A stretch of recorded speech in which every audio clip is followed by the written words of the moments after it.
Japan Olympic शुरू हो गया है और सभी एथलेट्स की निगाह अपनी अपनी इवेंट्स में स्वर्ण पदक की ओर है। आप भी दोस्तों जीवन में अपने क्षेत्र में कुछ बनना चाहते हैं, शिखर तक पहुंचना चाहते हैं और आपकी निगाह वहां है, तो उसे हासिल कैसे किया जाए? इसके लिए आप उस पर अपना ध्यान फोकस करें जो आपके पास है, उस पर मत करें कि जो आपके पास नहीं है, यानी focus on your strength and not weaknesses. इस बारे में मैं आपको 80 साल पुरानी ओलंपिक से ही जुड़ी हुई एक कहानी सुनाता हूं। नमस्कार दर्शक मित्रों, मैं डॉक्टर मृगेश वैष्णव, संवेदना हॉस्पिटल अहमदाबाद से मनोचिकित्सक आपके साथ आज केरल की एक बहुत ही प्रेरणादायक कहानी सुनाऊंगा। केरल हंगेरियन आर्मी में काम करता था और वो बहुत बड़ा अच्छा पिस्तौल शूटर था। उसने हंगेरी की सारी जो शूटिंग स्पर्धाएं थी उसमें स्वर्ण पदक ले लिए थे और लोग ये कहते थे कि 1940 के ओलंपिक में केरल ही शूटिंग में गोल्ड मेडल जीतेगा। और केरल भी कड़ी मेहनत करता था। उसने अपने राइट हैंड पे फोकस किया था। उसके सपने थे कि इसी हाथ से मैं ओलंपिक का स्वर्ण पदक जीतूंगा।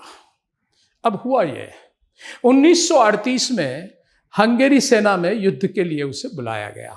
उसके राइट हैंड में हैंड ग्रेनेड फूट गया। ये पूरा का पूरा हैंड जो है वो खत्म हो गया। देखिए, सपना टूट गया। सारी जो आकांक्षाएं थी चकनाचूर हो गई। अगर हम होते तो क्या करते? भगवान, तूने मेरे साथ ऐसा क्यों किया?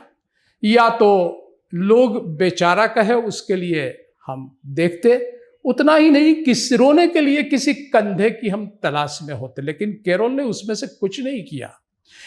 केरल ने मन में तय किया कि अब मेरे पास जो बचा है, यानी मेरा लेफ्ट हैंड है, मैं उस पर फोकस करूंगा और ये स्वर्ण पदक जरूर ही जीतूंगा। अगर ये बात उसने किसी को कही होती तो लोग हंसते और बोलते, पागल हो गया है क्या यार, जिस हाथ से तू लिख भी नहीं सकता उससे तू स्वर्ण पदक जीतेगा। लेकिन केरल ने फोकस कर लिया। हॉस्पिटल में डिस्चार्ज मिलने के बाद वो चला गया। उसने 1 साल तक कड़ी मेहनत की, अपने लेफ्ट हैंड से प्रैक्टिस की। 1 साल के बाद वो पब्लिक में आया, जहां वो नेशनल चैंपियनशिप शूटिंग की थी, हंगेरी की, वो हो रही थी।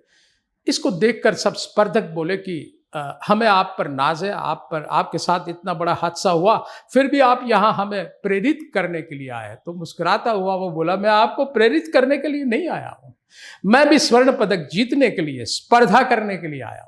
और स्पर्धा हुई, सभी लोगों ने अपने बेस्ट हैंड से शूटिंग किया और केरल ने अपने ओनली हैंड से शूटिंग किया और वो स्वर्ण पदक जीत गया।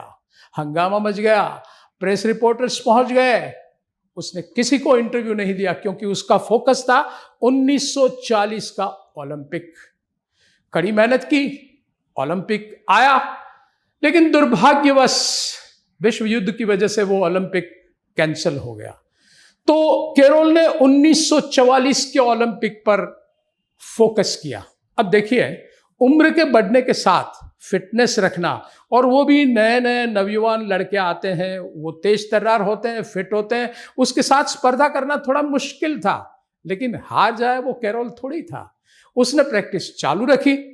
1944 का ओलंपिक आया, लेकिन विश्व युद्ध की वजह से वो भी कैंसिल हो गया। केरल ने अपनी मेहनत, कड़ी मेहनत चालू रखी और उसने फोकस किया 1948 के ओलंपिक पर, और उसी ओलंपिक में उसने शूटिंग में स्वर्ण पदक जीत लिया।